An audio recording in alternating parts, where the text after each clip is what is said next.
Okay, so I think these are maybe a little tough because I told you guys you didn't need to draw a free body diagram, but I think in retrospect, it'll be easier to do if you can make a free body diagram.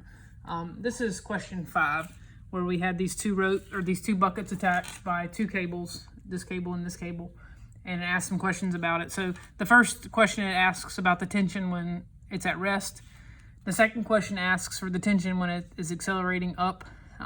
Regardless, the free body diagrams are going to be the same. So I'm going to call this bucket 1 and the free body diagram for bucket 1.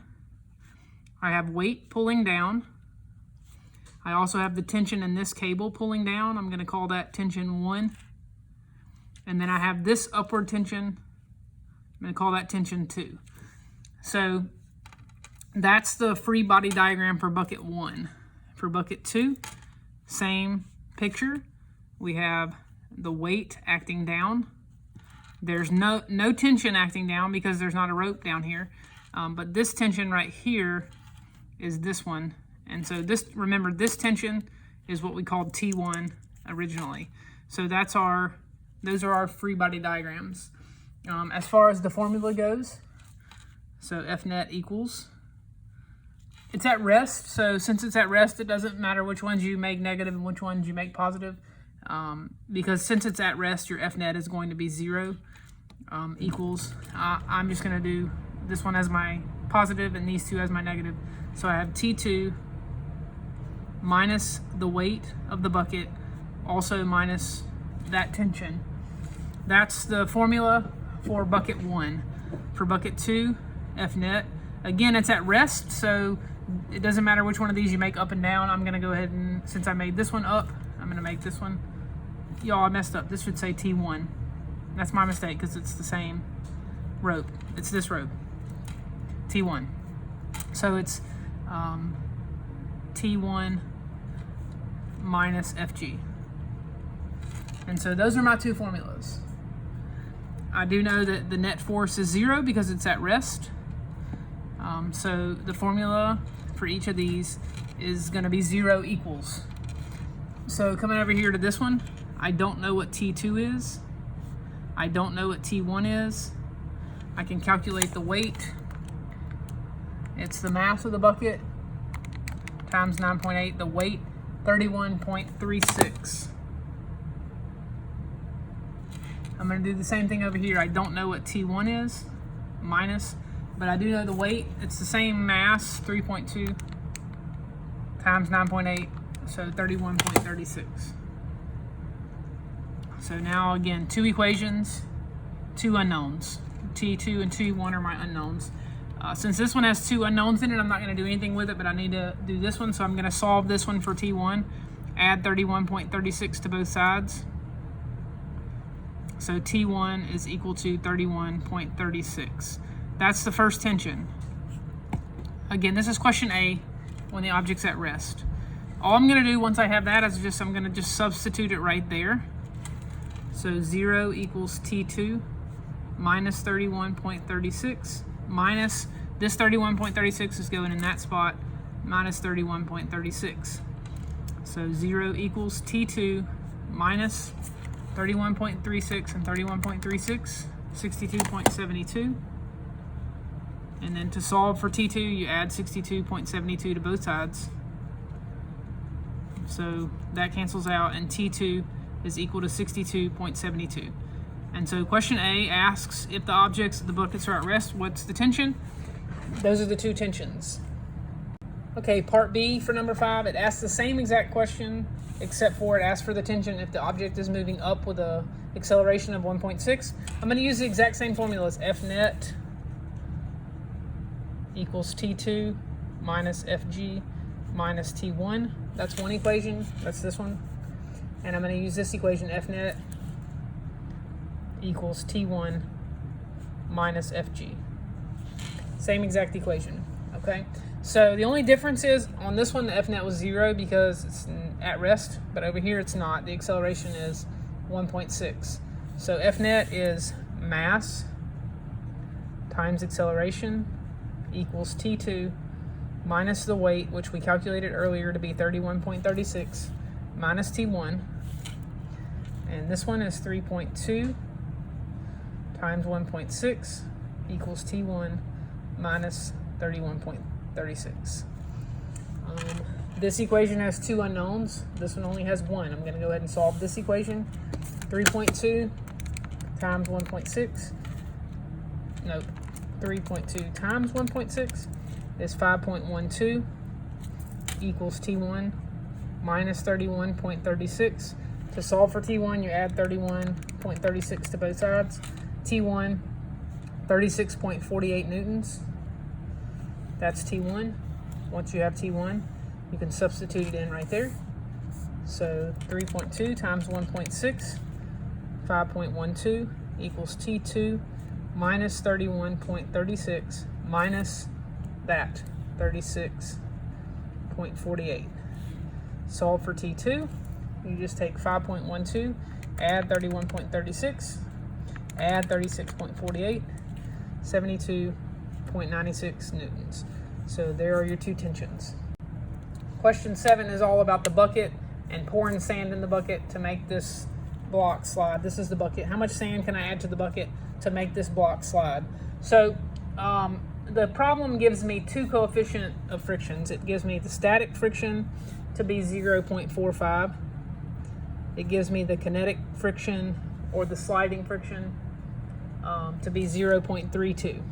So since question A talks about the object being at rest initially, how much sand do I need to add to get it moving? So in order to make it move, it's at rest initially.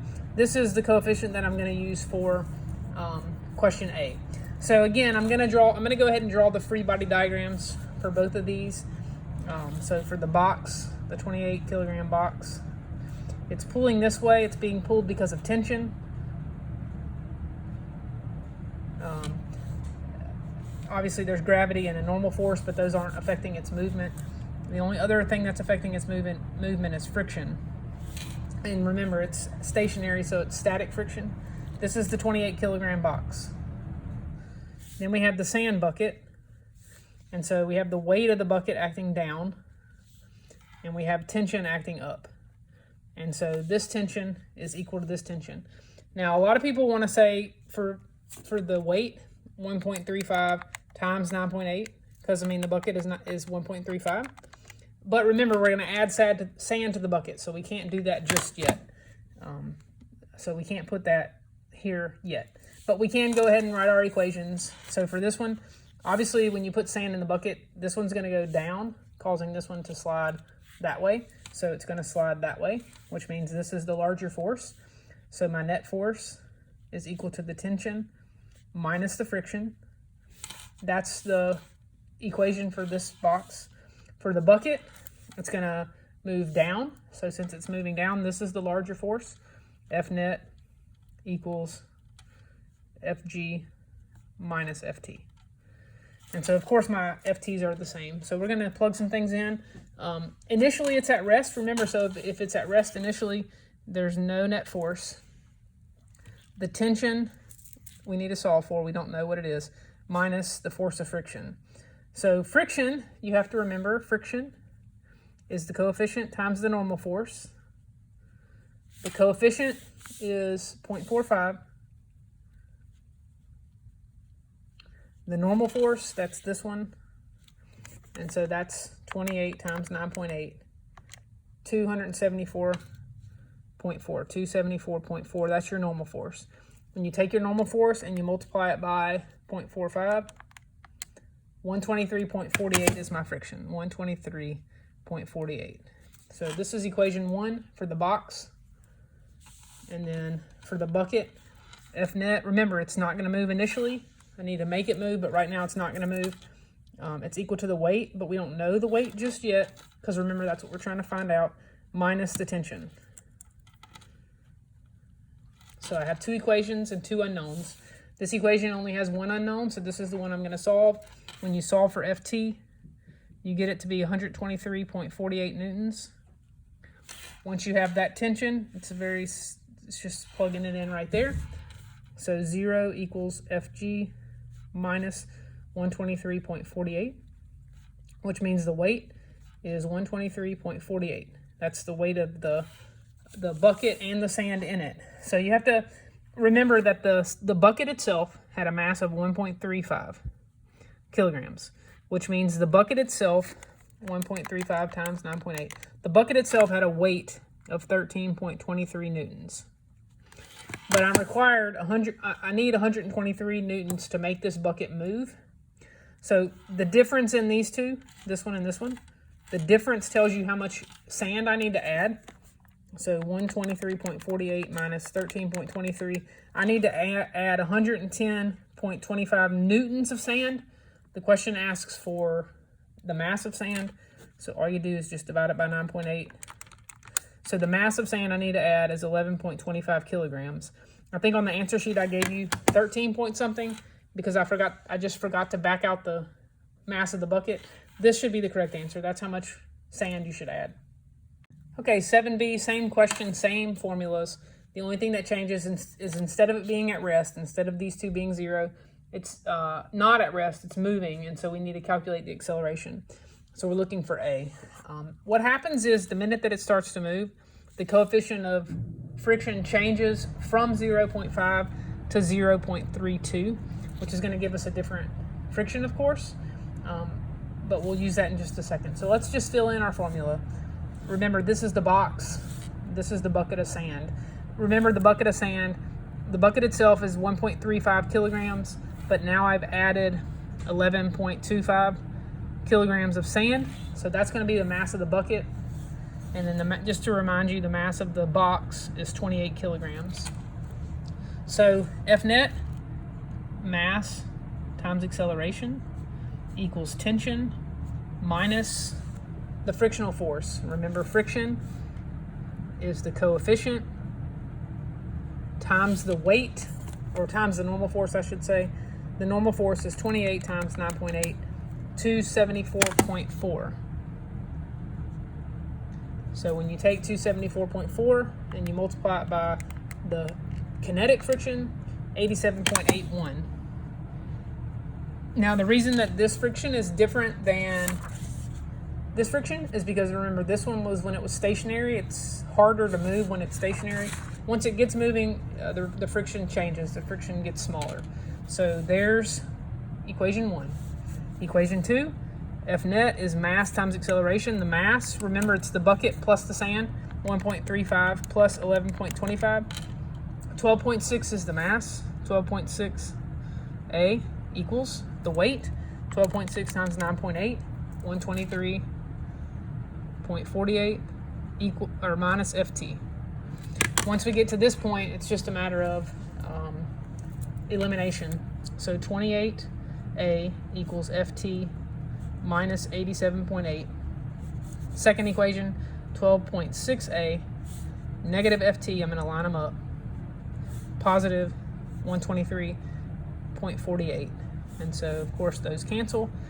28 plus 12.6, 40.6A equals negative 87.8 plus 123.48, 35.68. And when you solve for A, 0.88 meters per second squared. Since it asks for the acceleration of the system, well, the system is moving both down and sideways, so you can't really put a direction. So 0.88 is question B. Question 10, you have these two boxes butted up against each other. One is 6 and one is 15. And I'm going to push the 6 kilogram box with a force of 55 newtons. That's asked me several questions, but let me just go ahead and get it set up and then we'll answer the questions. So we're going to draw a free body diagram for both boxes. This first box, the 6 kilogram box, I have 55 pushing this way. I would say that I'm fighting friction, but the problem says it's a frictionless surface, so there's no friction that I need. The only other force that's needed is this 15 kilogram box is actually pushing back on this little box. I'm just going to call that F. Doesn't have a special name. Now I'm going to draw the free body diagram for the 15 kilogram box. Okay, I can't put the 55 there because the 55 isn't touching it. The only thing that's touching it is 6 is pushing back on 15. So this is F. Remember, these two forces are equal and opposite. That's why they have the same variable. They're both F. The arrows are pointing in opposite directions because they're opposite. There's no friction on this at all. So let's draw our equations. F net equals, if the box is moving, the box is going to move that way. So 55 is the larger force, minus F. This one, the free body diagram for this one, F net is equal to, the only force that's there is F. Okay, so that's all I have. So now that I have two equations, I can start solving for them. So F net is 6A equals 55 minus F. The second box is 15A equals F. So two equations, two unknowns, elimination, 6A equals 55 minus F. 15A equals, there's no number, but there's an F over here. These cancel. 21A equals 55. A has to equal 55 divided by 21. 2.6 meters per second squared. Okay. Now let's answer the question. So question A, what's the acceleration of the 15 kilogram box? Question A. Question B, what is the net force on the 15 kilogram box? So the net force, remember F net is just simply equal to mass times acceleration. The mass is 15. We just calculated the acceleration to be 2.6. So 15 times 2.6, 39 newtons. That's question B. Question C, what's the force exerted on the 6 kilogram box by the 15 kilogram box? That's this guy right here. Again, that's this guy right here. So 6A, 6 times A equals 55 minus F. Solve for F. So 6 times 2.6 minus 55. So negative 39.4 equals negative F. So the negatives cancel. So the force on the box is 39.4 newtons. Question C. Question D, what is the net force on this box? So remember F net is mass times acceleration. 6 times 2.6, 15.6 newtons. And so that's number 10.